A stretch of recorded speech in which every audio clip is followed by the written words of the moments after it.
Everyone is in attendance on the board, on the committee, and agenda was sent out ahead of time. Is there anything else anybody like to add to it? Okay, we'll just go off of that instead of approving it. So first thing is business items, summer projects. Yeah, we've got 3 major ones, actually a couple more than that. The kitchen wall over at Sunnyside, that is complete. I've done a final with them on it. It looks really nice. Redwood Construction did a really nice job on it. We actually turned the freezer on last week, so we're gonna, this humid weather, we're gonna give it a good test to find out if it actually works the way it was intended to work. So it's working out good.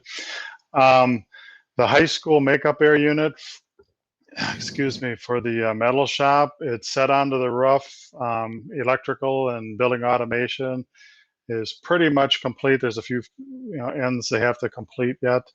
And then on August 12th, I'm going to meet with our engineer and all of the contractors. We're going to actually commission it, punch it, and make sure that everything's as it should be that day. So that's on track as well. The sound system in the high school auditorium, I met with them last week. We got them going. Probably be about a 2.5 week project if everything goes well. I just talked to Alan earlier. He said that they're pulling wire today, so that's a good sign. They're moving forward on it, so that's good. I know there's a couple other items, the Twin Bluff Playground and the soccer parking lot that I know Alan would like to give a brief update on as well. Yeah, I'd start with the back parking lot that we put in by the soccer field, by Soccer Field 1. Due to the dry weather and summer we've had, we got a good start on that. Right after the end of the school year, we finished that right around the end of June. That is completed. We might have a little bit of Jersey barrier work to kind of place in certain areas just to keep vehicles from being able to access that parking lot and going around into that solar garden area. But we will be buttoning that up. The gate kind of is open now because we've been doing some hauling of material from Twin Bluff up to that area for that playground at Twin Bluff. So that is basically complete. As far as the playground, that too, with the dry weather, we've been able to keep on task with when we started. We hadn't had any setbacks with, torrential rains where it filled in that area that we dug out. So we dug it out. We got the drain tile in. We got it tied into the existing drainage there. They are putting in sand now. I know today they started pouring the first segment of the sidewalks around the edges of it. They will be done with that on Wednesday. So as far as that goes, the only thing we'll be waiting on is the equipment for the playground. And I talked with Jay Weber today, and he's well aware. Our projected date out was the end of August for the equipment. So we hopefully will stay on task with that. We're ahead of where we wanted to be with being ready for that. So if he can get it in any earlier, I informed him that he's ready to have his installers come and proceed further with that. So the other thing we're waiting for is, of course, that fence that is a major concern along Twin Bluff Road that we want to put up for safety for the children. We haven't seen the fence yet, but we have been in contact with the rep, and he is telling me it should be coming on a truck any day. At this point, the fence really is not a priority.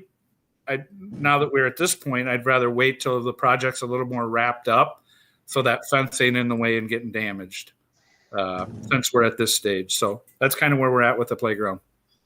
Moving along quick.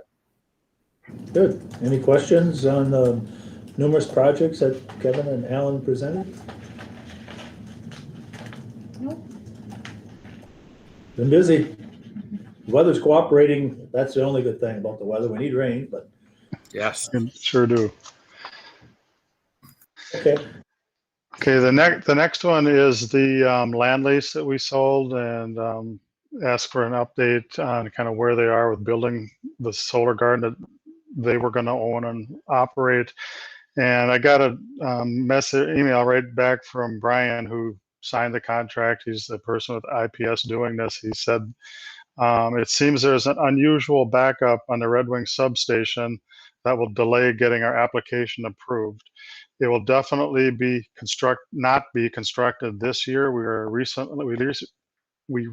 recently learned that the substation queue for Red Wing XL Energy is a little unique in that the projects on all of the feeders form a single queue. Must do one at a time. This means there is at least 2 projects ahead of us now. I would expect this project to get off hold closer to mid-2022, so construction would begin towards the end of 2022 as of now. Obviously not what the district or IPS were planning on, but their hands are tied with XL Energies holding it up right now. So that's where IPS is with building the solar on the land that they are leasing from us or will be leasing from us. Questions? Yeah, Arlen here. I guess if I remember right now, the contract you say is signed, and I assume all the terms and conditions will apply once it's completed for the number of years. Is that correct? So it's just that we're probably delayed out a year farther than what was anticipated in the start of the revenue and usage. Is that correct? Not exactly. When I looked at the terms and conditions of the lease right before this meeting, it said if they wanted to extend the development period past November of 22, so another year yet, then they would have to pay the full price of the lease. So they're still in the development period. So if they get on track in mid 2022, then our payments will be on track. Is there an out for them if they don't can't get in there before November 2022? They can extend the development period, but they have to pay the full price of the lease. Anyway, they could just say, we're not gonna do it at some point in 2022, walk away. I'd have to review the Okay. language closer. I didn't realize the delay until we heard from Kevin, so we should probably bring it up just at the next meeting, just to, if there's a follow-up on that, if you have an idea. We're hoping they'll go forward with it as planned. Yeah, Brian didn't feel that they would have a problem getting the permit. It's just that it's backed up and for whatever, it's just a lot slower than they were anticipating. Good. Else on that one? Am I right though? The hurry up that we had to get those papers signed last year, we had a special meeting in December. What they needed to do to get the thing in before the deadline was done all right on that end. Is that correct? It was the reason they had that rush because the government was going to drop the 20, the rebate that you had for putting in green energy. And they renewed that, so we have this year and all of next. You'll get the 26%, or they will 26% rebate through the end of December of 2022. So they extended it 2 years. Otherwise, it would have expired at the end of December, which they didn't know at the time.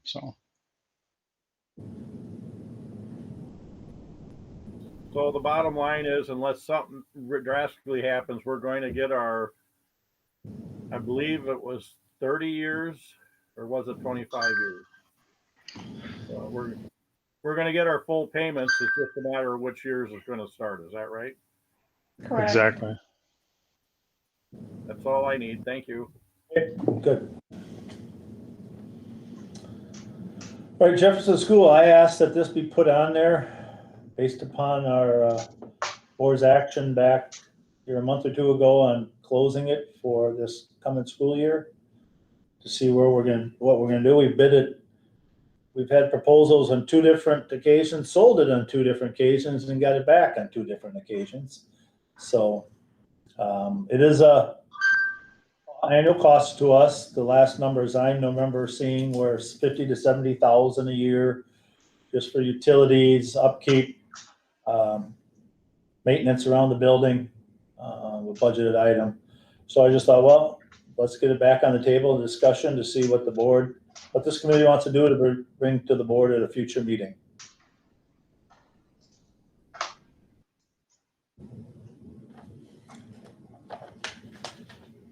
I think everybody knows I've been a proponent. If there's a way to save Jefferson School, we should save it. But I personally don't see any, under the way things are currently, that there's any way the school district is going to need it in the near future. So I am on board with proceeding, but I think what we're hearing from the public on a lot of our decisions, a lack of public input on our decisions. So I would suggest that we consider having a meeting that's open to the public where they can make their views known on Jefferson School prior to us making a decision as a board. Okay.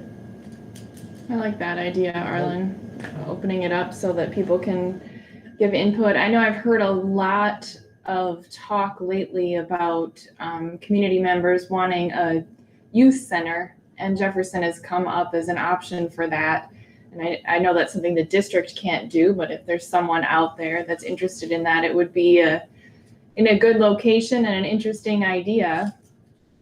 So I've heard a lot of talk about that. Kind of competition against the YMCA too. Yeah.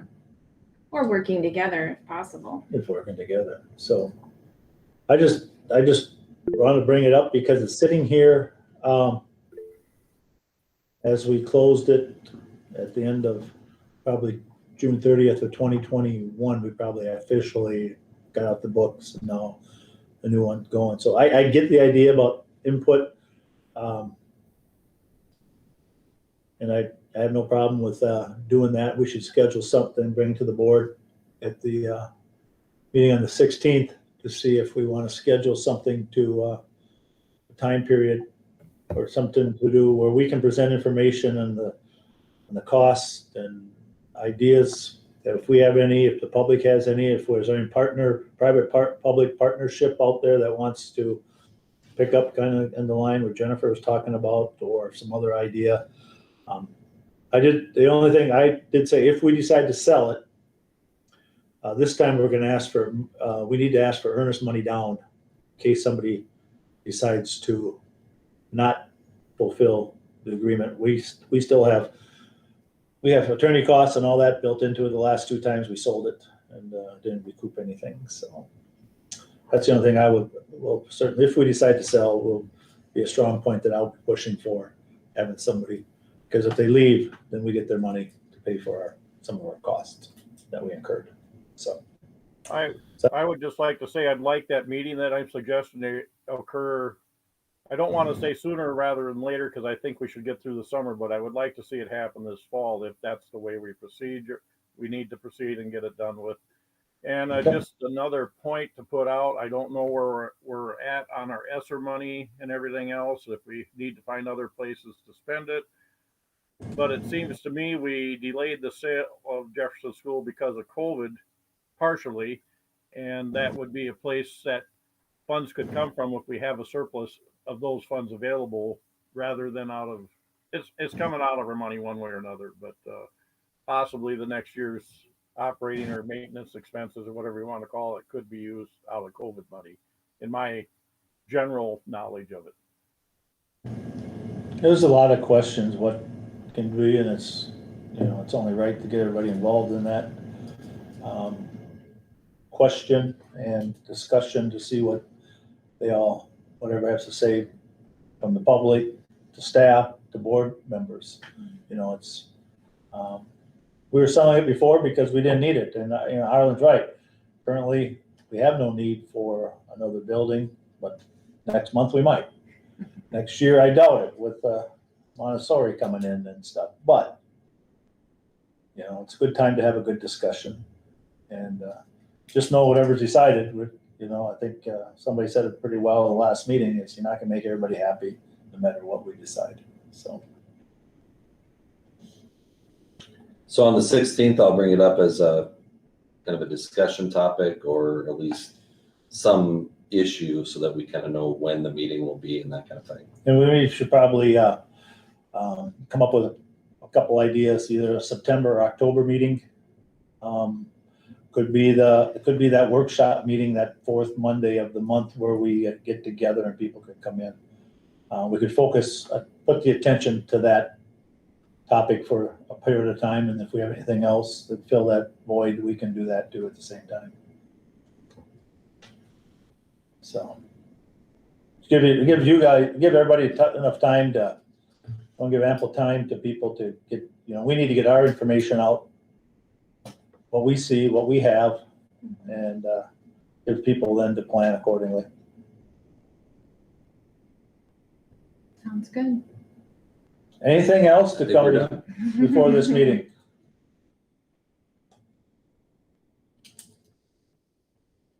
All right, well, we'll schedule, our next meeting is first Tuesday of September, because Labor Day is a Monday, Right, the 7th. and Are so, there any other topics that we should bring to that meeting? well, that's a good question, because, we need to probably at some point, not today, but as a full board, just to kind of discuss committees as a whole. If we don't have a lot of things to discuss, can we postpone it a month? Save staff, saves us meeting, saves all kinds of things. So as of right now, I don't have anything further unless we, after the 16th, something comes up on regarding Jefferson School or something that we need to discuss. But right now, we'll schedule the meeting on September 7th, and if we don't have anything really to go, I don't like to meet. I like to meet for topics, things to discuss. So Typically, September has a lot of items that are coming up with the start of school. That would be the first day of school, but more than likely, we might have a update on busing, not so much from that day, but how we got to wherever we are on busing for the opening day, and some other things that might have showed up getting ready for the start of school. So I think there will be stuff there for operations committee. for operation on the 7th. I think there should, I would expect so. September, there's a lot of things in transition, getting ready. Right. It's hard to predict what, and I can't tell you what, but I think you got it scheduled. If there's nothing there, certainly you go the other way, but September is typically a very busy meeting time from what I remember. Time will tell. If we have anything, we'll meet. If we don't, we'll go accordingly. So anything else? Nothing? Anybody? All right. We'll stand adjourned. See y'all later. 5:03. Thank See you in a you. little bit. Thanks, everyone. Thank you.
Here. Ms. Tower is absent, as I believe. Ms. Tift Here. and Chair is here. So 5 school board members are here and 2 are absent. All right, we'll say the Pledge of Allegiance together if you would rise.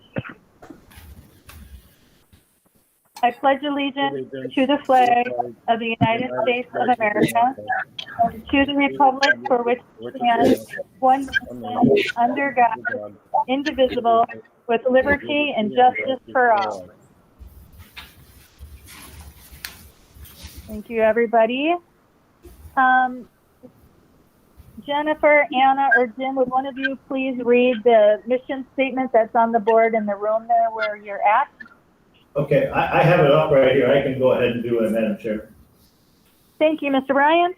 The mission of the Reading Public Schools is to educate and inspire all students as they realize their full potential and become respectful, responsible, and productive citizens. Thank you. All right, the agenda has been posted in the board book. Does anybody have any changes or deletions that need to be made? All right, any changes? Motion to All right. approve the agenda for August 2nd, 2021. Motion made by Jim. Do I have a second by Jennifer. Jennifer? All right, so we'll take a roll call vote, starting with Mr. Derrick, Aye. Ms. Ostendorf, Aye. Ms. Tift, Aye.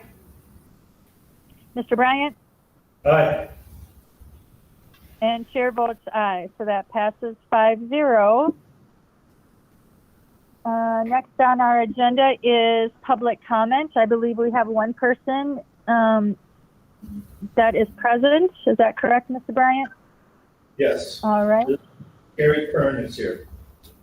All right. Let's have her go first, please.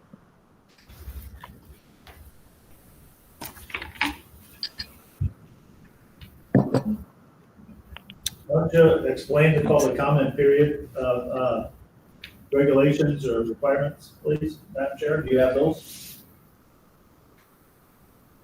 I surely do, but if you have them in front of you, if you want to say them, that'd be great. Sure. Thank you.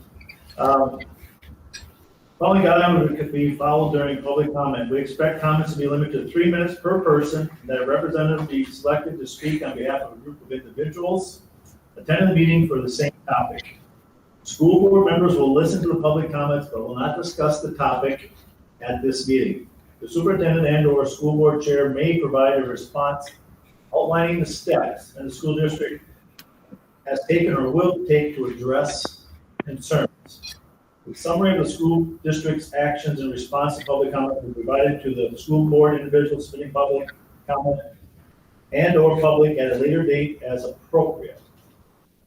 We expect the comments remain respectful and appropriate and not identify any current or former students, their families, or staff members by name. Okay? All right. We have this Kern here. Hello, school board members and school administrators. I'm Dr. Carrie Kern, a family medicine physician.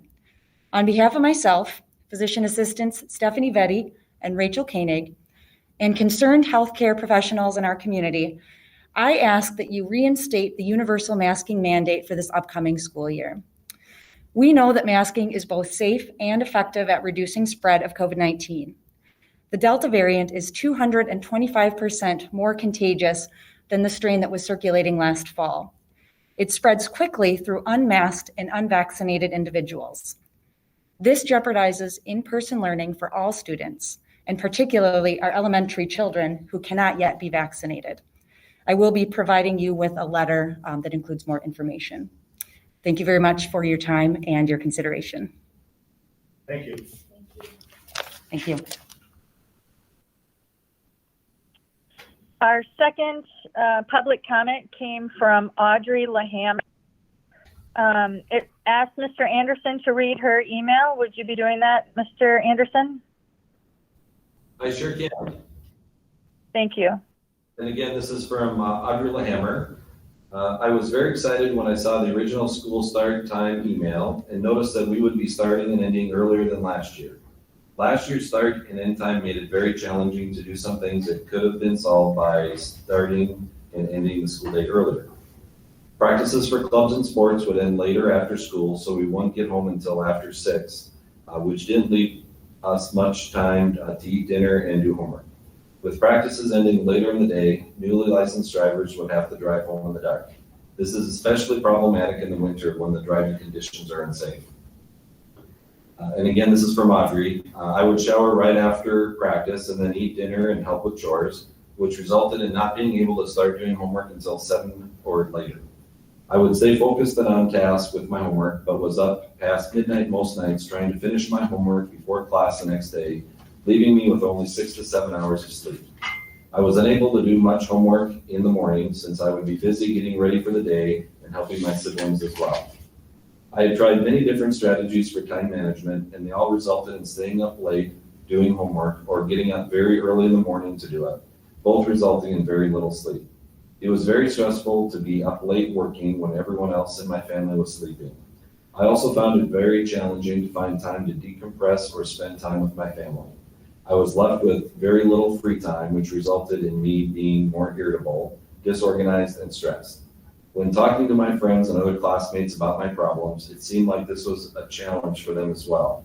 From what I heard from some teachers about the homework load last year, it was my understanding that it was less homework than we received during the normal school year. So I'm nervous about finding enough time to do homework while getting a reasonable amount of sleep, especially now that we have 7 classes each day. If the school day started and ended earlier, we would get home from practices in time to get a good start on our homework before dinner and would be able to finish it within an hour or 2 after. This would result in students getting more sleep and having some free time to relieve stress and rest mentally before the next school day. Our homework loads in high school are challenging and very time consuming, and I believe students should not have to sacrifice sleep and their mental health in order to achieve good grades. Thank you for your time and consideration. Sincerely, Audrey Lahammer. And as always, thank you to Dr. Kern and Audrey Lahammer for sharing their public comments with us this evening. Is there anybody else that has public comments there that have registered to speak? No? All right. Well, we thank you for their comments. And I'm sure be discussing both of those items momentarily. Next on our agenda is school board reports. We'll start with personnel. We haven't met since our last meeting, but I did want to let the board know that we've needed to change our time and dates due to conflicts. So our next meeting will be Monday the 16th at 4:45. Are there any updates from operations? We'll be bringing something to the board meeting on the 16th in regards to discussion on Jefferson School. Other than that, the land lease is for the solar panels is being delayed during for the permit process. They're backed up to Excel. The other projects, there's 5 different projects that summer projects going on, the park, the playground at the middle school, the wall at Sunnyside, the soccer parking lot. Help me, Jennifer and Arlen, with the other 2. Makeup area unit at the high school. Makeup area unit at the high school, and there was one more. I kind of went through them pretty quick. Our meeting lasted 18 minutes, so just so you know, we can move things along. But we'll have something at the August 16th meeting in regards to how we want to proceed going forward with the Jefferson School dialogue. Sounds good. Any updates from And what? You broke up. legislative and policy? I think we pretty much will see that in the policies that we're reading again today. There was not a meeting since the last one. And there is in the board packet a summary of our last meeting. Was it 2 weeks ago or 3 weeks ago? All right. Any updates from finance? Since Jackie and I are the only two here for the committee, we went through the year-end budget, and there are still some expenses yet to be posted on the, through June 30th, 2021. Revenue is pretty much coming in, but Jackie has assured us that through all the funds we'll be adding to our fund balance. We asked for a little bit more clarification on that, as the $300,000 to $400,000 worth of bills yet to come in that will be posted on last year's budget. So, other than that, not a lot. We went through the treasurer's report, talked a little bit about enrollment. We're not sure where we're at with that, obviously. But it was a nice meeting, and focused on the end of the last year's budget. So we're going forward. And she gave us a synopsis and a recap as to where we're tracking the budget reductions that the board passed in June of 2021. As we're going forward, the 2.368 is $2,368,000 worth of reductions. They're tracking that to see how they flow through the year, and we'll see if we're meeting those board directions, or board criteria, board whatever they're thinking of, the motion that we passed to make those reductions. So. Thank you. I'll just say negotiations with the cooks is now underway. We've met once. We've got 2 other meetings on the board, on our schedule. And then there's a mediation session with custodians coming up. So we're well underway with those 2 groups right now, and we'll be scheduling the other groups as soon as possible. Any other meetings that anyone would like to report on? All right, seeing nothing, we'll move to Mr. Anderson and his administrative report. I've already covered some of the recruitment and hiring things that we've been doing over the last couple of months, especially with regard to equity. So I won't cover those now. We also have a workshop planned where we'll discuss those in more detail. Really, the only thing I'd like to point out would be our future workshop topics. We do have recruitment and hiring and retention practices in August. We also talked about discussing streamlining of meetings and decision-making processes in August.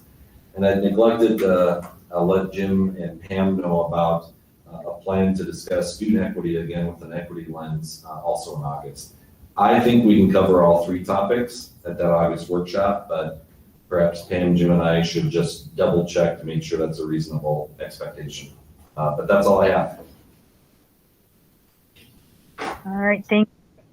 Next on our agenda is the consent agenda. Does anyone need to pull anything from the consent agenda or have questions?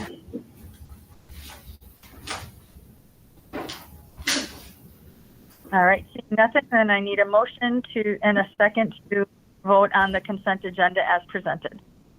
So moved. Motion made by Anna. Do I have a second? Second. Second by any other discussion?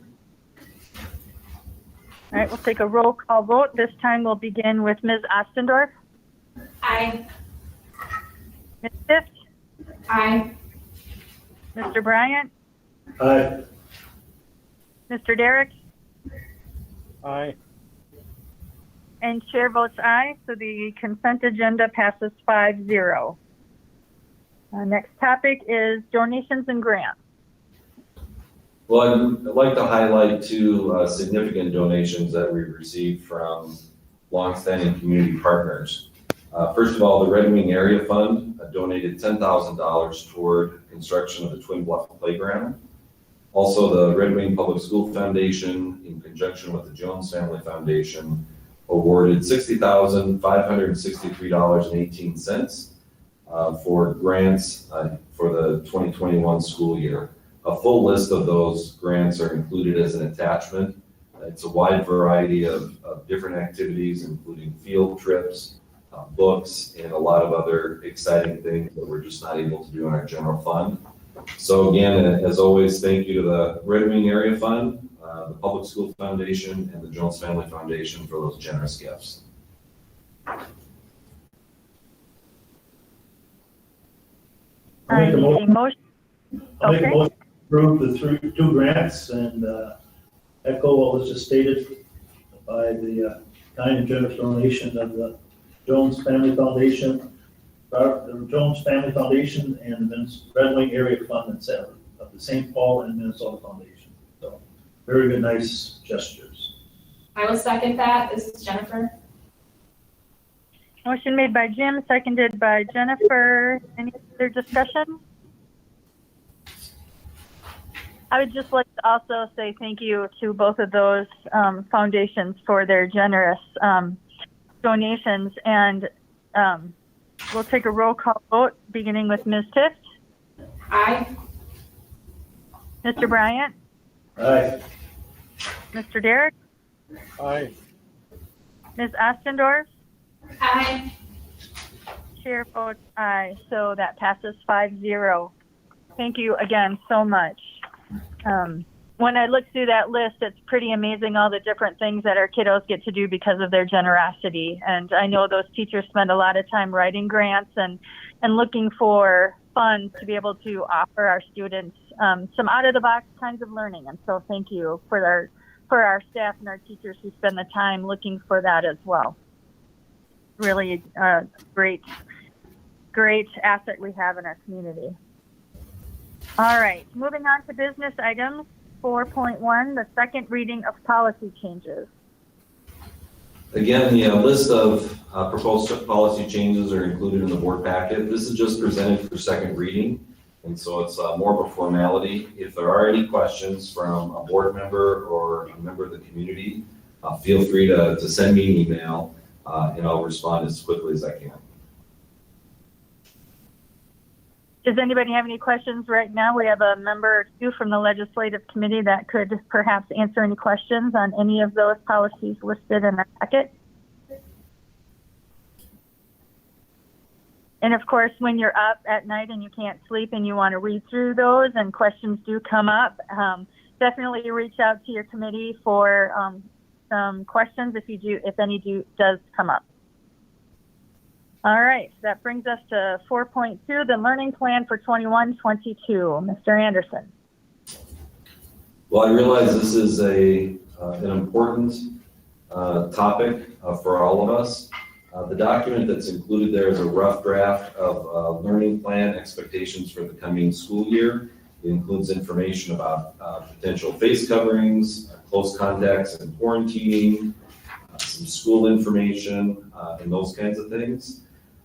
It really is a rough draft. I do need to work with our building leaders and district leaders about certain sections of those documents, especially the close contacts and quarantining expectations that the COVID response team recommended to me. So some of that still needs to be ironed out. I know that the big topic at hand, I think, for many of us, has to do with face covering expectations for the coming school year. You can read through the document to see what the recommendation is, and that is students would not be required to wear face coverings except when students are on school or contracted vehicles as per federal requirements. Students with symptoms of COVID are being sent home and have not yet left school grounds. And then also other circumstances that is as determined by the department or building leader. I don't have specific examples of that offhand, but I thought it would be prudent to at least include that in case something came up that we hadn't imagined or we would expect someone to wear a face covering. So that's the recommendation at this time. The one thing I want to point out is Dr. Kern and others have brought up legitimate concerns about the Delta variant and its impact on students and others. And I too am concerned about that. And so I'm watching news coverage, information from CDC, the Minnesota Department of Health, because of potential impact to our kids, especially those who are not vaccinated and who cannot be vaccinated. However, at this time, our county rates are very low, extremely low, and To me, it seems like the right thing to do, to recommend but not require students and others to wear face coverings in school. So that's the recommendation at this time as far as face coverings. We could, the recommendation that was included in the packet would be to actually table this document for 2 weeks so that we can kind of fine tune it in conjunction with building leaders and district leaders on specific information. But another alternative would be at least to vote on face coverings so we can kind of set that expectation, knowing that we can change it at any time. So I just wanted to throw that out there as a possibility. I see Arlen in the queue. Go ahead, Arlen. Yeah, thank you.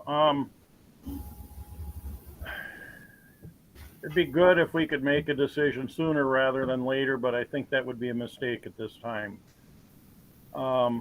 First, I know the recommendation is that we table the decision till the 16th. I'm just going to put this out. I don't know if we could just go without any motion and take it up on the 16th. So I'm not opposed to the motion, but I don't think we need to take that action.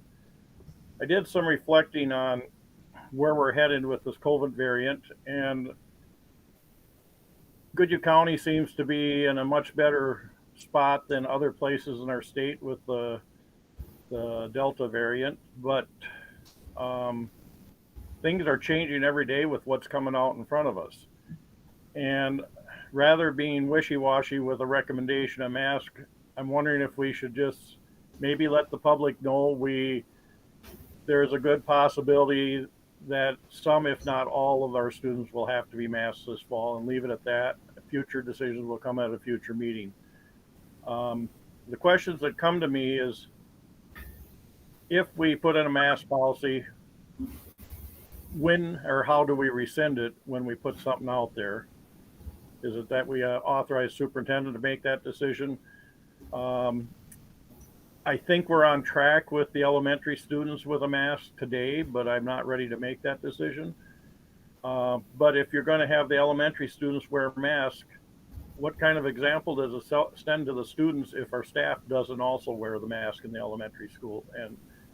And so there's a lot of things to consider on the whole thing. I think all we're hearing today is the masks are very important. As we progress through this thing, things will get better, but then again, they might get worse. And I question after we're done with this, do we have a plan in place if we have to shut down our schools again this fall? That's a question for future discussion here, but I just prefer to say that we are aware of the masking issue.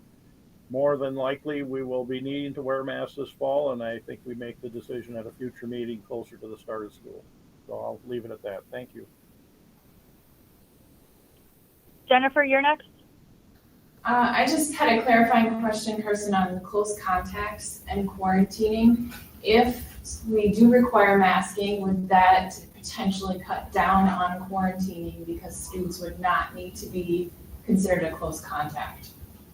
I think by far a more important thing would be to have kids vaccinated. So that is by far and away the best way to reduce our concerns about transmission at school.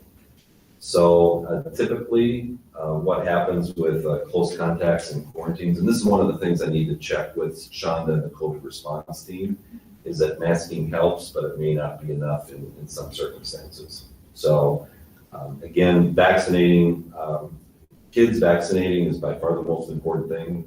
Masking is another good mitigation strategy, but vaccinating is more important. Right, but we can't control vaccinations, and we can require masking, so. Correct. Mm-hmm. Okay, one other question, have we considered surveying families about their thoughts on this? I mean, we always hear from those that are pretty adamant on both sides. Just wondering if this is an issue that we could do a simple survey to families about. I don't know I mean, I'm sure there are positive and negatives to that because this is a health issue, and maybe we need to look to guidance from health officials, CDC, et cetera, beyond our families, but just wondering if it's another way to get input from the community. Yeah, I know that receiving input is critically important. I think in this case though, for example, if we send an email out, you know, those who regularly read their email and respond are gonna provide their input on the email survey, whereas others who don't won't. So I'm not sure if it really captures the overall perspectives of people. Plus, I think it's evenly split, to be honest with you. In terms of there are some who really advocate for mask wearing and others who are going to leave the district if we require masks. I shouldn't say evenly split. They're going to be very strong contingents in both sides, and I'm not sure if we wanted to take it to a vote, a quote unquote vote. And I know that's not what you're saying. You're looking for feedback, but I really think we have all the information we need to have.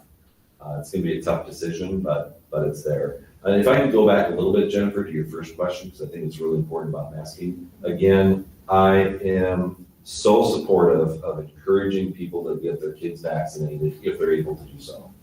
However, in the learning plan, as you can see, there's a provision there about close contact and quarantines. So if we do the quarantining again this year based on close contacts, you can see that there's a definition regarding quarantine that excludes students who are within 3 to 6 feet of an infected person if masks were worn correctly by the infected person and the close contact. Right. So there is a direct benefit for kids, for all kids, to be wearing masks because it will mean fewer quarantines for kids. I guess if I could just say one more thing since my name is in here. I agree with Arlen that making a decision tonight may not be the best option because we're getting more and more information daily. Goodhue County Health and Human Services just released that there are 27 active cases currently in Goodhue County and 3 people hospitalized. And so that is a great increase in the last couple of weeks. And I think it would be good for us to see what happens in the next 2 weeks. The University of Minnesota just announced today that they are requiring masks. Last I heard, a couple days ago, they were not, and now today they are. So I think it would be smart for us to continue to monitor this and make the decision in a couple of weeks. Jim, you. Thank you, Madam Chair. Nobody's here to dispute anything anybody said. I agree with some of what both Arlen and Jennifer said. You know, we as a school board, I've been on now over 2.5 years, and we've had to wrestle and tackle some pretty big issues and topics the 2.5+ years I've been here, and the 6-7 months that our new members have. They didn't expect to see these things, and this is another one. COVID threw us all for a loop back in March of 2020 when it hit. We weren't prepared. I certainly hope if it comes about that schools are mandated to close again by the government or CDC or MDH, that we are prepared. We should be. But that point being, our job is to educate students. We've heard by emails, public comment tonight, people we know on both sides of the healthcare issue. They're both saying both sides of the mask, have masks, not have masks. I totally think people want to have masks. I recommend that they wear, if they feel comfortable, wear a mask. I have zero problem with that at all. But for us to mandate kids and people to do it, to have to come wear masks in school as a school district, I don't think that's our role here. I think that's more CDC, MDH, or the governor, which have all sidestepped the issue.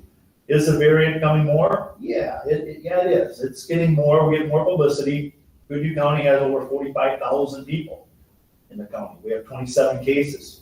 That's a high number. We don't want anybody to have it, but it's just we have people here that are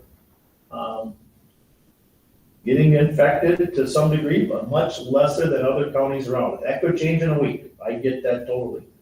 Like I said, I think it should be parents to decide if they want to send their child to school with or without a mask. That's their choice. We don't know what they're doing this summer. We don't know what they do on weekends. We have them here for a short period of time during a week. Probably 30 hours a week, 30 to 40, 32 hours a week out of 168 hours. So what else are they doing during that time? It's not my point to point that out. Hopefully they're wearing masks, or those that they want to wear masks. I have to say, I think from the emails we've been getting on both sides of the issue, like the superintendent stated, people are wanting and expecting a decision what we are going to be doing with our school district for September 7th, 2021.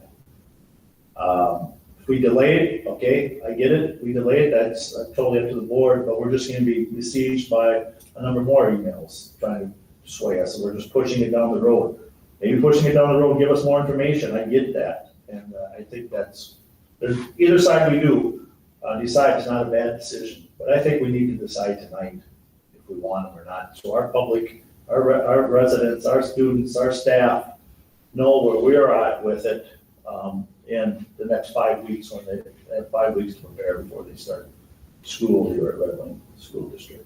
So thank you. I will sit back and listen. All right. Everyone's pretty much weighed in except Anna and me. So Anna, I'll let you go, and then me, and then we'll kind of move on from here. So go ahead, Anna. All right. So in looking at this issue, I thought about how we had almost no, like, what do we have, 1 or 2 cases of transmission within the school last year. So what we did last year worked. And now we have a variant that is more contagious, spread more easily. I'm inclined to go back to what we were doing in terms of the masking anyway, because we're already taking away some of the mitigation strategies of spacing kids out. We're having more kids, in the spaces. I think Jim said the main thing that we're here to do is to educate kids, and I think that is done best when they are able to be physically present in the classroom. So, to my mind, wearing a mask and requiring masking of everybody is a relatively easy thing to do. I know it's not fun to wear a mask. I have been in, the schools. I've been in lots of situations over the last year where I was wearing a mask for like 10 hours, 12 hours at a time. I know that that's not fun. But I think in the grand scheme of life, it is a relatively simple thing to do that can reduce the spread, and it did work last year. And then that the CDC's, relatively recent change, that if you have 2 people who are both masking appropriately, that they don't have to be considered a close contact. That to me is a big selling point to require masks, because that's going to help us keep kids in school. If we are also going to incorporate that into our quarantine policy, and we're not requiring kids to quarantine because they were sitting next to another student who tested positive, I think that is like a big endorsement to go with the masks, because it's going to keep more kids in school more of the time and still mitigate the spread. And I think that's going to make the biggest impact, both for the kids' education, and then also the impact on families of having to have, your kid at home for 2 weeks. And do you have somebody who can take care of them for those 2 weeks? That's a real hardship for people.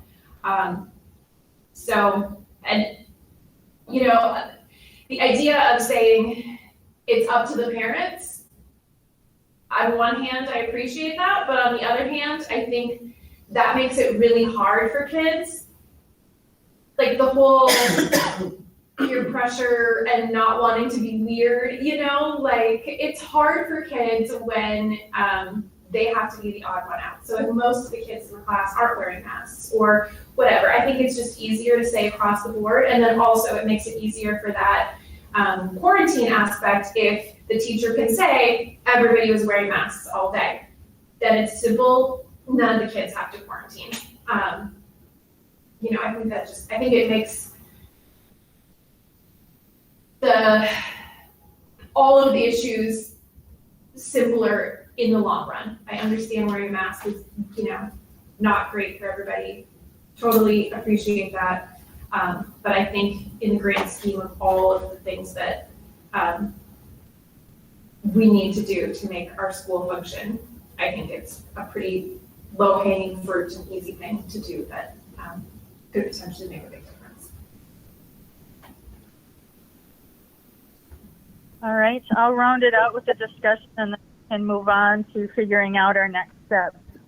I've wrestled with this quite a lot about masking versus not masking. I tend to agree with Jim. I think it's a personal, you know, something that needs to be discussed in the family and where people are at. I cannot support wearing masks right now with the low numbers that we have in our county. I think it's obviously things will change, but having 7 people in our county, we've got a pretty, is that what you said, Jennifer? 7 in our 20. whole county? 27.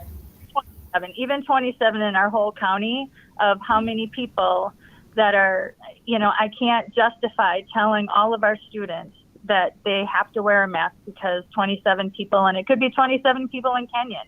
We don't even know. And I think that it's wrong to put our kids in that position of having to wear a mask for 27 people. I also think that we need to figure out today what our current stance is on masks, because I think there will be a whole lot of kids will be leaving our districts, and we need to give our families time to find alternative placements. I honestly think that's a piece of the puzzle here that we need to consider. So if we push this out 2 weeks and we come hard in 2 weeks and say, yep, masks, then our families are scrambling to find an alternative. If we make a position today saying, based on today's numbers, here's how we feel, knowing that it could change, I think that's the better, smarter stance to take as a school board, knowing that things are changing. Today, those numbers, I can't support mask wearing at all. I don't think that makes sense at all. So much about education and communicating with people is nonverbal. And I think we've done a huge disservice to our kids by, forcing masks on them. Now, I'm not saying I'm against masking. I certainly think that there's a time and a place for them. And when they're warranted, boom, I think that we need to look at that. But I cannot, with today's numbers, in good conscience, feel that that's an appropriate thing to do for our kids. I think we need to be going on the least restrictive, and if we have to move more restrictive, that's what we do. But I can't start with the most restrictive. That just doesn't make sense to me. So that's where I fall. Other discussion. Well, lots been said. All right. Does anyone have a motion that they'd like to make on mask wearing, or would we like to table this till the next time? I'll make a motion that we will not, based upon the information now, we will not require masks for starting in September, but recommend those that wish to wear them to wear them.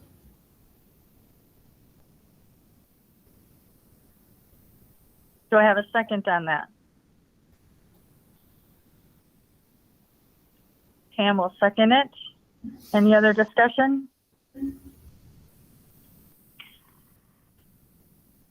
We'll take a roll call vote, starting with Mr. Bryant. Aye.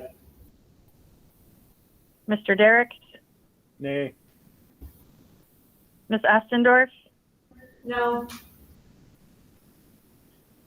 Ms. Tift. No. Chair votes yes. So that fails 3-2. Well, So what I understand then is that our official stance as a school district will be that we're requiring masks starting in the school year. Actually, right now, we do not have a face coverings policy. So I think that's the baseline stance, is that face coverings are not required at this time. However, if the board wishes to require them, there could be a vote to that, or we could table it until August 16th. Arlen, you're in the queue. Thank you. I don't know how to say this. I don't want to put words in anybody's mouth, but I would like to see us make a statement that the school district is considering whether the masks should be required or not. And we'll be making a decision in the near future as additional information becomes available, or something to that effect. Personally, I think on the 16th, I agree we got to make a decision soon, but a lot of stuff can come out in the next 2 weeks. And I also know in my mind, if we put a mask policy in the high school, I know how poorly it was followed, in my opinion, last year. It's probably not going to work, and we probably aren't going to need to do it there. But if this variant gets a lot worse, I want to have the ability to put a mask policy in. We also need to address then our sports. Are we going to just not, if we do have a mask policy, how does that apply in our sports? So I think we need to have that. And so I'm not opposed to wearing masks totally right now, but I'm not ready to. I personally am leaning towards not requiring a mask requirement. I would probably be pushing for a recommendation. Today, I would be pushing for a recommendation that elementary students and staff wear masks. But that's where I am today, but it can all change in a couple days as more information comes out. I'm just not ready to commit. Thank you. Mr. Bryant? I respect the board's vote once it's decided, but contrary to what, not here to argue with Arlen, but the message was loud and clear that the board doesn't want to have a board mask policy based upon the way the vote came out tonight. And I hope we can figure out a different way on the 16th, but just share that. So by defeating that, it shows that we want to have a mask mandate, in my eyes. So. Anna? I would just really like to have like Shonda and the COVID response team be able to weigh in on this on the 16th, and to look at what happens between now and then. And like Jennifer said, things have been changing. Like U of M just today announced that all students will need to be wearing masks when they are in class. I don't know if what they're requiring for things like their sports and stuff like that. But so, as more information comes out and is available, I think I would rather make the decision on the 16th. I mean, at this point, like I said before, I'm leaning towards masks being required, but I'm willing to listen to, what their feedback is and what things are looking like, 2 weeks from now as numbers maybe change. Like there was a big jump in COVID numbers in the county, still only 27, but it was a significant increase from where it was before. So I'd like to see where it's at in a week and then get that feedback from the COVID response team, and to have a recommendation that does lay out the things that, how our quarantine procedures are going to go based on mask wearing, how, what we're going to require for the different activities and things like that. So I would just like to see a more fleshed out recommendation to be able to vote on the 16th. Jennifer? Available for questions too. I completely agree with Anna. I think that the plan that we have now is not complete. The even masking recommendation is not complete. We don't have all the information that we need, and so I would just say that I completely agree with what Anna said. We just need more information on the 16th. Just to clarify and make sure that we're providing everything, and I understand the COVID response team, but specifically, what other information are you looking for?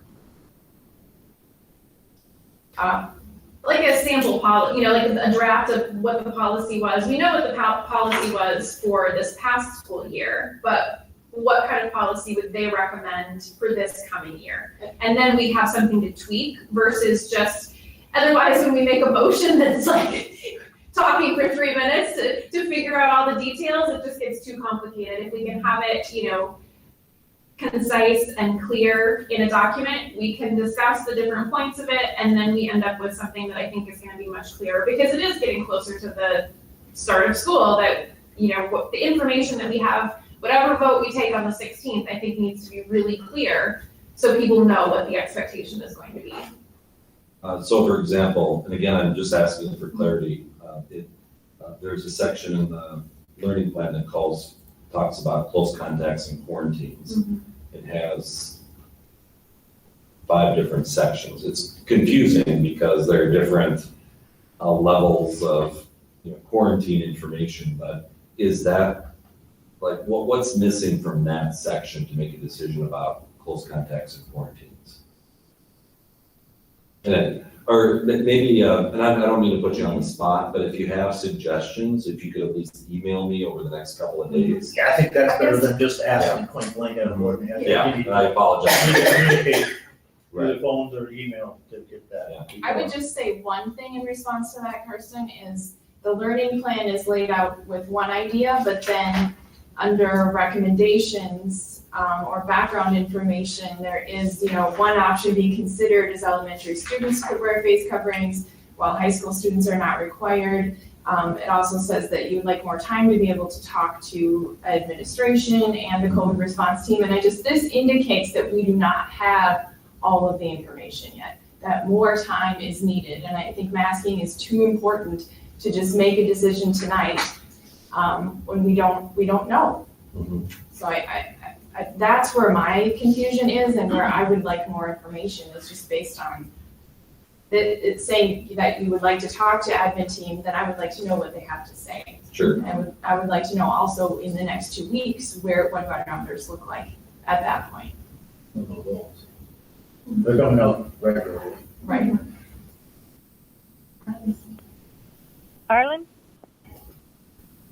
Thank you.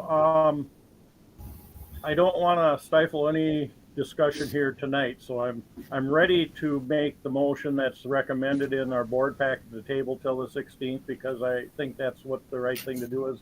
But I do think that anybody that wants certain information brought back to that meeting should disclose that prior to that motion, because once that motion is made, if it's seconded, there is no discussion after that tonight.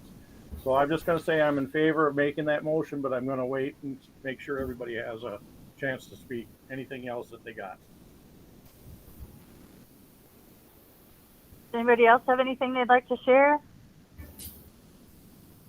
Any other comments? All right, then it sounds like you're ready to go, Mr. Derrick.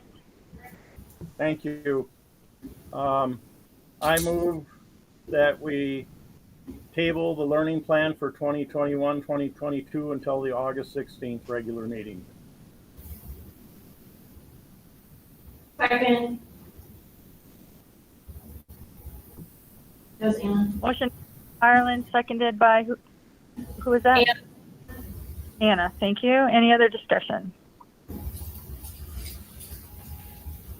All right, we'll take a roll call vote then, starting with Mr. Derrick. Aye. Ms. Ostendorf?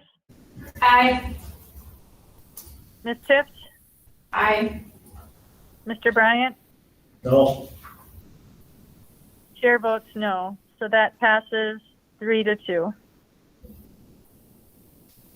All right, well, we'll have a lot more to discuss in 2 weeks, and hopefully we can make a decision and move on. Our families are counting on some direction here, so hopefully that will come in 2 weeks. Thank you. Moving on then, business item 4.3, transportation resources. Superintendent Anderson? During the last board meeting, we discussed the possibility of adding some buses to narrow the gap between starting and ending times between elementary schools and Red Wing High School. I contacted the routing company and the bus company to determine if that would narrow the difference. The routing company said that it would not significantly reduce the gap, unfortunately. And that's because we have numerous buses going out in the country and back. Adding 2 buses, might help a little bit, but it wouldn't be enough to significantly reduce the gap. I wish it would, because it'd be worth the money, I think, but it according to the routing company, that just won't happen that way. The bus company also added that there would be some challenges hiring additional bus drivers at this stage during the summer, largely because, well, first, they're already advertising for bus drivers just for the normal ebb and flow of having enough bus drivers in a typical year because of resignations and people moving, those kinds of things. But adding additional general ed buses as well as special ed buses would be problematic for finding additional drivers.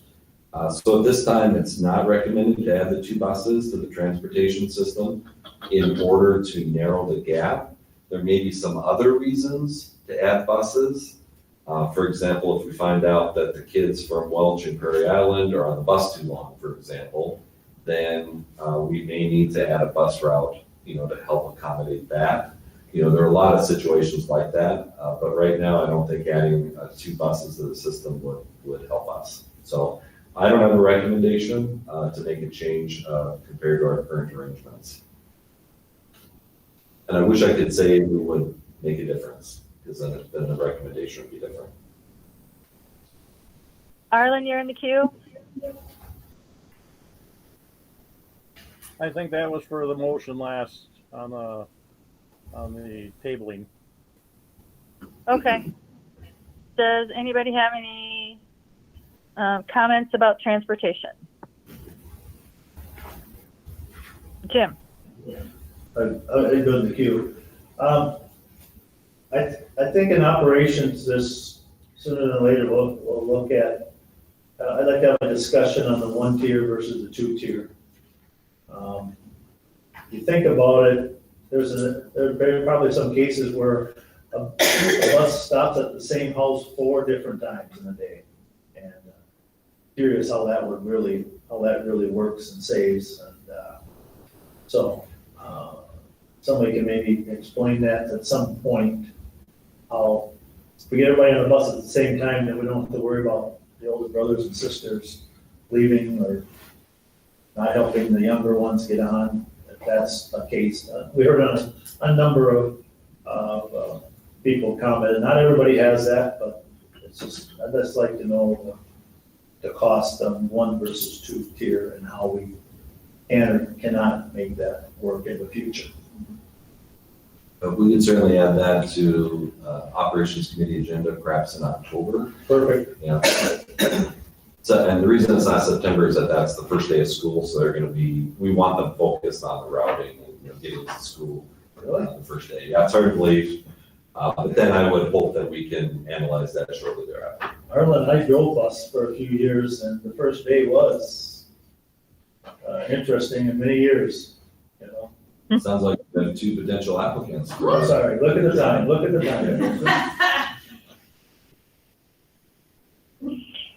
Thing on transportation, I think it's wise to bring it back to operations. I think we need to take a much closer look at our busing, our routing, our times, and see what we can do to make it a little more family friendly.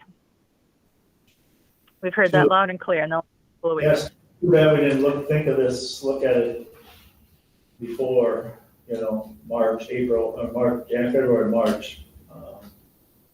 Didn't think it was gonna be that big of a change and all that, but Right. we'll see what we can do to make it better. Thank you. Any other comments on the transportation? Yeah, Arlen here.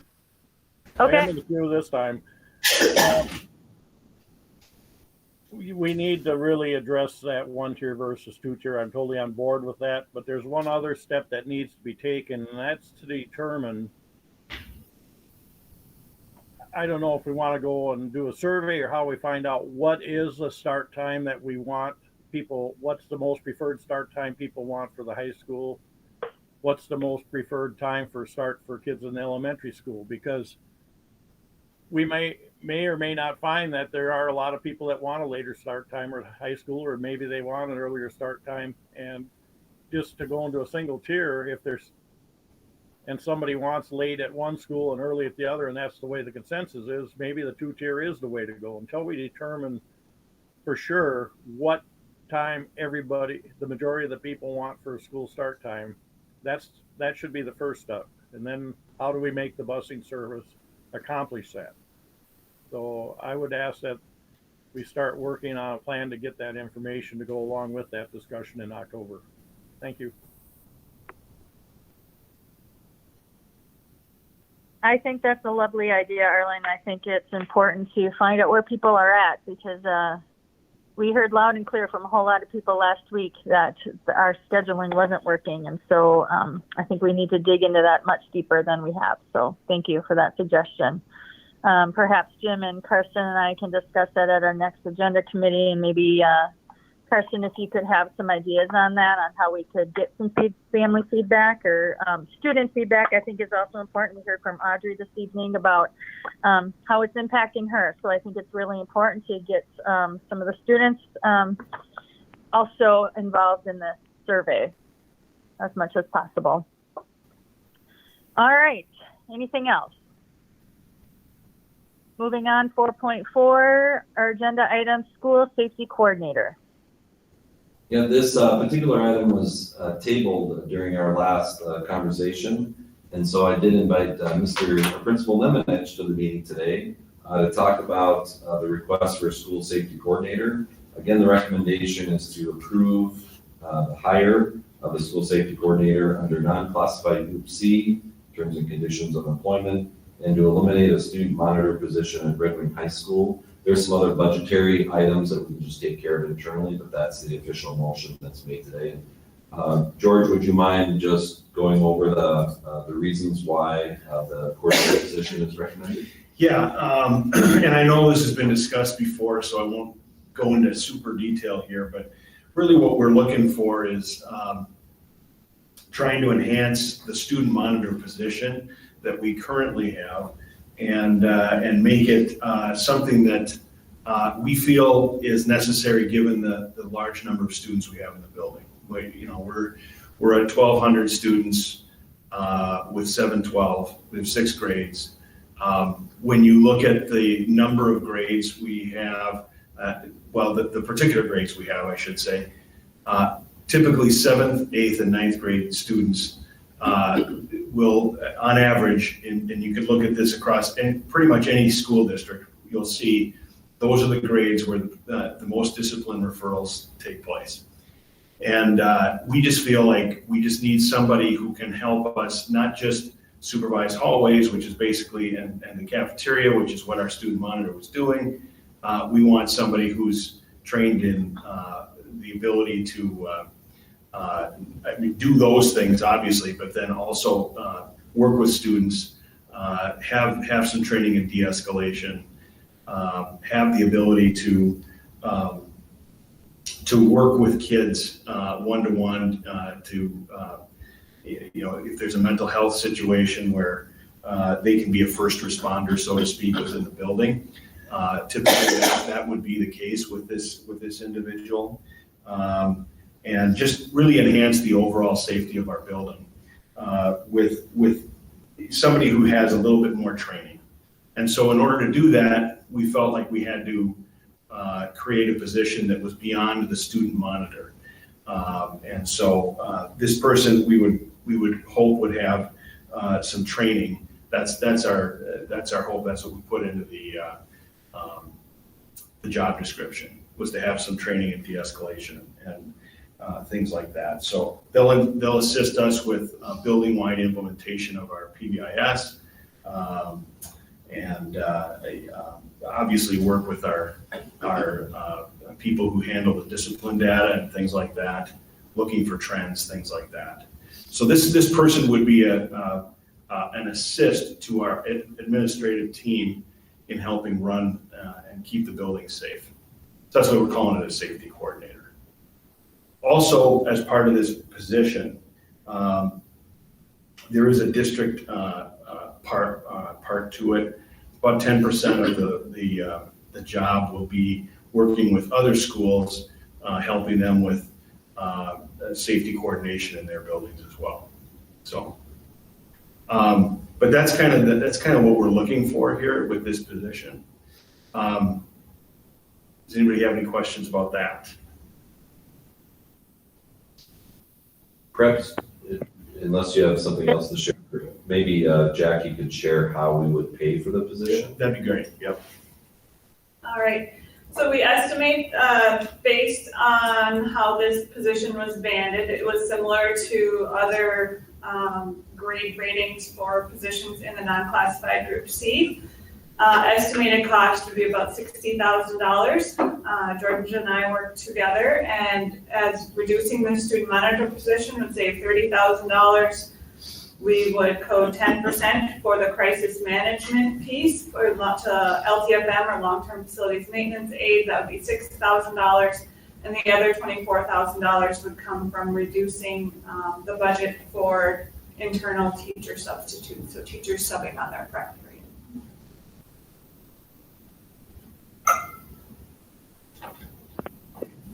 It looks like, Okay. well, just Ireland are in the queue. I don't know.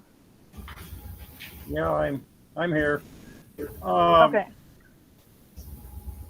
I have a lot of concerns with what I've read in the board packet here. Some of it is on the funding. We're going to save some money on substitutes by not having our teachers do subbing. But to me, it almost looks like it's a juggling of the books, because we're going to have to hire substitutes a different way out of a different area of our budget. I've been a little concerned on that. I think I'm trying to remember the total cost. But the other part that stood out in front of me is essential duties and responsibility. Assist in smooth and efficient operation of the administering of the school. That's the safety person's part. I'm sure they will work, but a lot of them supervising hallways, that looks fine. De-escalate students, and then that's fine. Item 4 should be CPI first. That's fine. Building connection relationship with students or family. That's great. Can work one-on-one or in small groups with students and their families on meeting their family need on their daily needs. I'm not quite sure where that falls into safety. Works with activities often supporting students on academic probation. So all of a sudden now, this is a safety issue to work on academics for athletes. I may be getting wound up in the word safety person.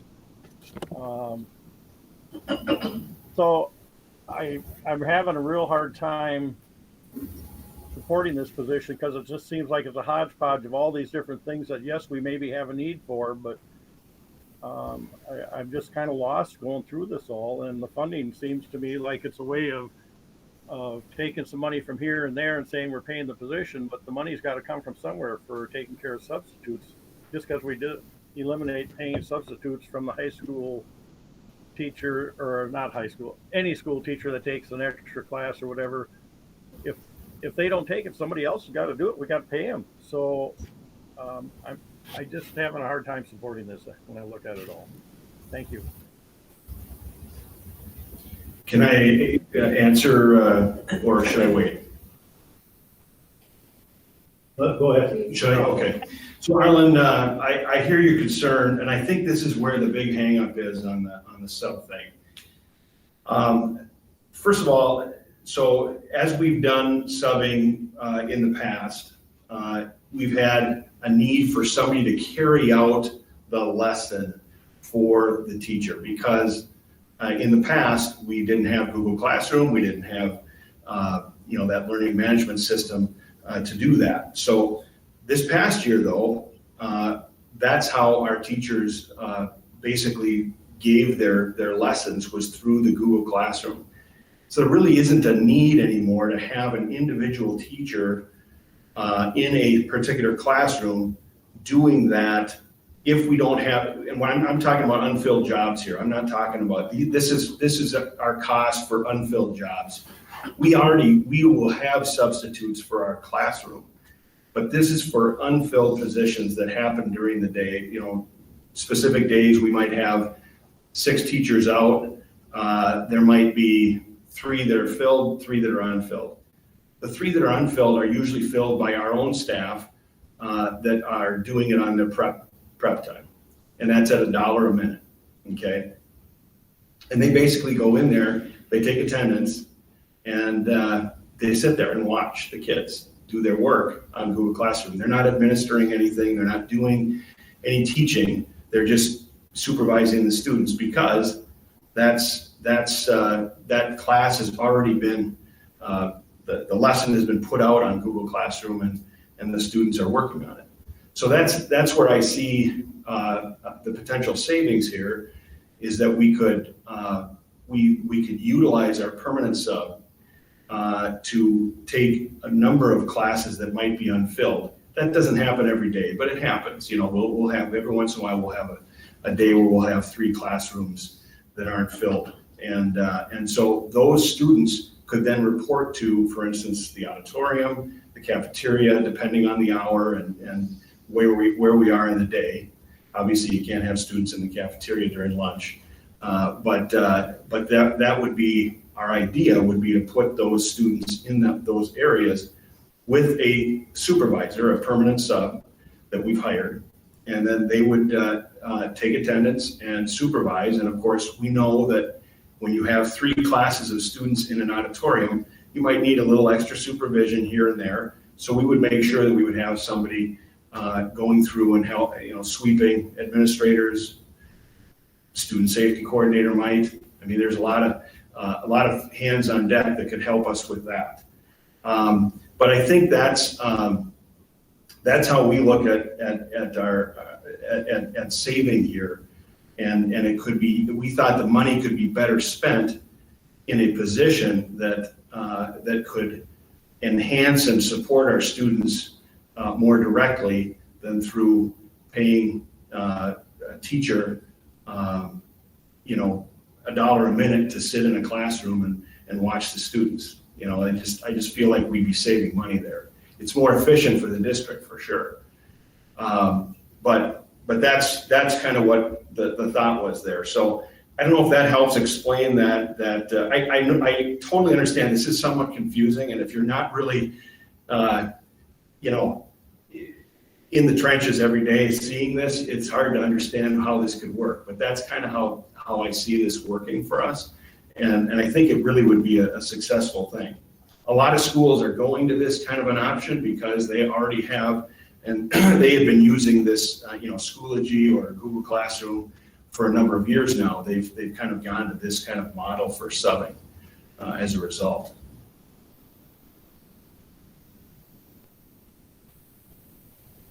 Mr. Bryant, you're in the queue. Thank you. I think I think the substitute is going to be is an easy one, just to slide some numbers around, because we don't really know what's going to happen now with moving the high school back so much later. Because we have 34, 35 people that work in the high school are coaches. So they're not gone every day, but because of different seasons. So there's going to be some unexpected costs there that I hope you can mitigate and monitor and handle. Yeah. My question, I don't really have much of a problem. I think this is going to help you out fine. You figure out a way to find the finances. My question is, is it a 12-month position? No. Is it only when school's in session? And you talk about other schools, you talk about our school district, it could be middle school, could be Sunnyside, could be Burnside if there's some need there, not GCED or not another neighboring school or anything like that. Right. Yeah. Yeah. So this is not a full year job. This is when students are in. I think we have a day on the end of the school year and a day on the front end that we, just to kind of get them up to speed. But yeah. As long as he or she can have the support, an administrative team at your school, Isaac and Jay and yourself and anybody else that can step in and be, it's Paul gonna be Hartman, Paul Hartman. and Mr. Hartman too, yeah, right, Paul, and Superintendent too, if he's around. But it's gonna be new. Yeah. It's gonna be, I think you're gonna find a greater need than you imagined that initially when you came forward with this idea.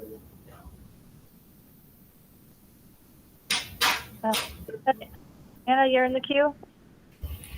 Yeah, thank you. So, I am curious about why you structured the position the way that you did versus giving more training to your student monitor, or increasing, asking for an increase with the counselors or school social workers, where I see some overlap between kind of what this position's intent is, between that the student monitor and what the kind of crisis management that the social workers do. So I'm wondering if you can elaborate on why you went this way instead of just adding more training to that student monitor position, or going on the other side with the social work. Great question. So two things. One, I'd love to have a social worker. So if we're willing to do that, I'd take one. But I think that's more of a budgetary thing. We already had a student monitor, so this was just a little bit more of a cost to enhance this position as opposed to getting a full-fledged social worker. Now you're talking about probably $85,000 and a big expense. So that's really, I think, as far as that goes. And then the other thing was really, as far as structuring the criteria, what we're looking for is somebody who might have just some, I'm all about training our staff, so I agree. But it's nice to get somebody with some experience, and you don't have to go through that, a lot of training. That person's already got it, kind of thing, and that's I think more along those lines. But that's a great question about, could this be aided with another type of position like a social worker? I agree. Social work would help. But at this time, I don't know if we can afford it. That's more the, and actually what I would like to see is if we could ever have it is have this position plus a social worker, because social worker skills are a little bit more, they're not supervisory, let's put it that way. They're more working with individual students and their families and things like that. So, but I'd love to have that. Well, now you're speaking my language, George. I have a first degree. Sign me up. I think that's actually a really brilliant idea, is to think about adding another social worker, and maybe this is a position that maybe morphs into that need. It sounds to me like you're trying to meet a lot of needs with one person, and I get that we need to do that as a smaller district. But maybe when we talked about it at the personnel committee, Jennifer and I were very much in favor of supporting you in this position moving forward. But maybe that it's a matter of trying to figure out, and I've asked for this before, let's take a really good hard look at this position over the next year. If we okay it, make sure we're watching what they're doing. Where are the needs? Where do they see more needs? What's not being met? What is being met? So that, let's keep this on the front burner, because obviously if there are more mental health needs that are coming out of a safety position, maybe that is something that we morph this position back into a social work type position or a homeschool liaison, and later on get more of a monitor position as just that. So anyway, I'm in favor of this position, but I do think, and I would like to hear more throughout the year on how it's going, where the positives are, what more are you seeing that we need, and how can we fulfill that? Absolutely. Anybody else? I believe there's a motion attached with this request. I move to approve, hire a school safety coordinator under non-classified group C and to eliminate a student monitor position at Red Wing High School. This is Jennifer also. Jennifer, seconds. Any other discussion? All right, seeing none, we'll take a roll call vote on that motion, starting with Anna Ostendorf. Aye. Ms. Tift? Aye. Mr. Bryant? Aye. Mr. Derricks? No. And chair votes aye, so that passes 4-1. Thank you, George. Sounds like you're there in person. Missed ya. We'll see you soon. All right, last on our agenda is upcoming meetings and future topics.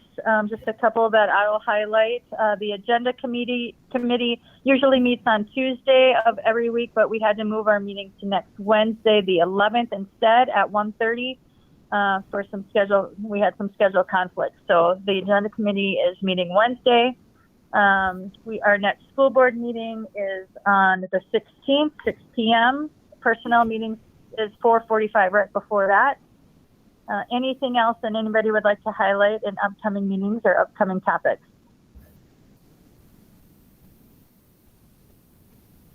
All right, seeing none, I need a motion to adjourn. So moved. Second. Motion to adjourn made by Anna, seconded by Jim.